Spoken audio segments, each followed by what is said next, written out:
Hey guys, welcome into today's mental training lesson. I'm excited to be with you. It's Janie here, and today we're going to be talking about the last thought. So before we get started, grab a journal, grab a pen, maybe a quiet place, maybe put some headphones on if you can't find a quiet place.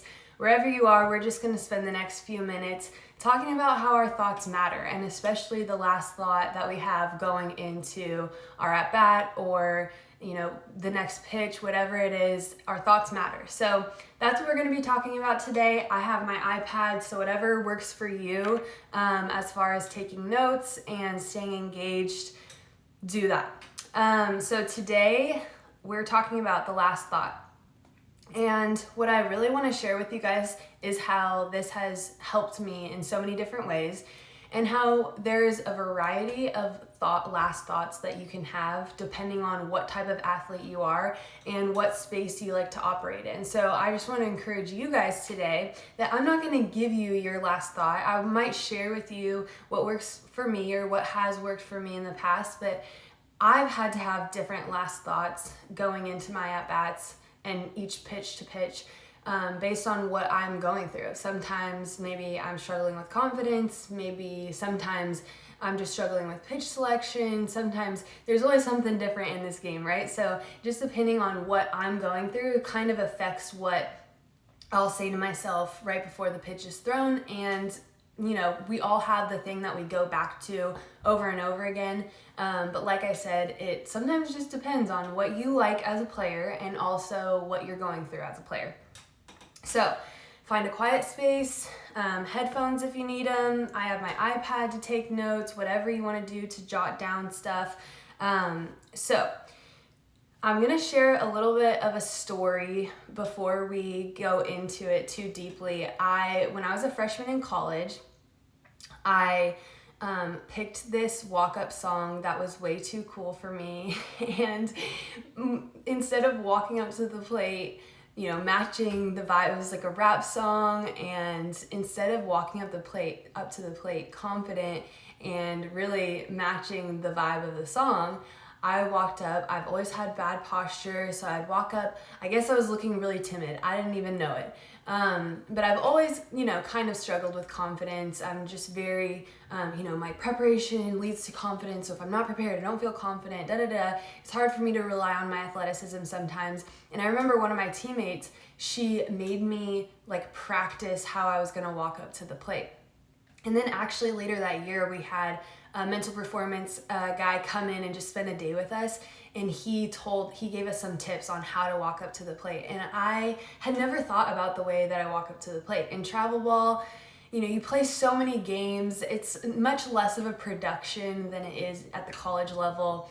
And, most of us, maybe some of your teams nowadays have walk-up songs, but we didn't have walk-up songs in travel ball. So it's just all very new to me, and I didn't realize that it mattered. And what I learned that year was that it really did matter. My body language was affecting the way that I felt when I stepped into the box.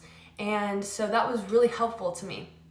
But what that also led to was, okay, if my body language matters, then what's going on up here also matters. And we also had an exercise that year where we wrote what our last thought was going to be, and we put it in our helmet. And I'm actually going to encourage you guys to do that at the end of this too. So one of my first last thoughts that has actually stuck with me for most of my career is just see the ball.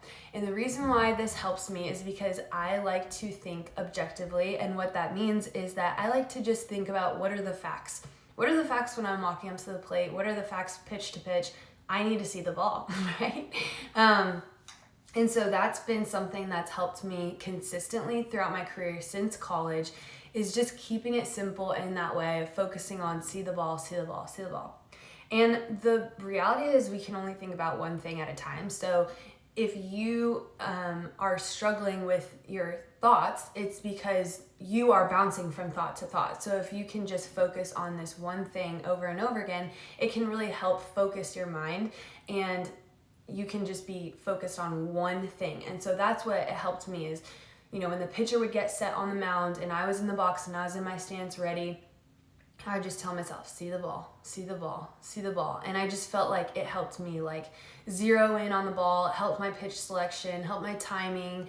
And I was just focused on seeing the ball. I couldn't think about anything else. Couldn't think about like, don't do this with your elbow, because that's the type of player I am too, is to get caught up with all of this physical adjustments in the game when the game, it's time to just compete and see the ball. So that's helped me. But another thing that sometimes I get too caught up in the facts, and like I said, sometimes maybe I'm struggling with confidence, and my last thought might be like, I own this at bat.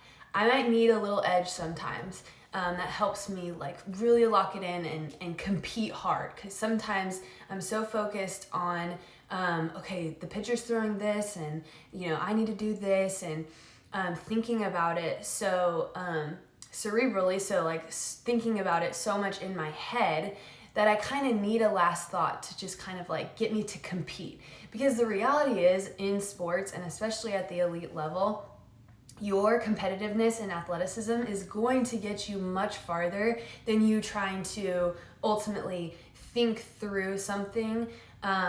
Although that's important, it kind of should come before you're just like, okay, now I know what I want to do. I have my plan. I'm going to lock it in and just be athletic. So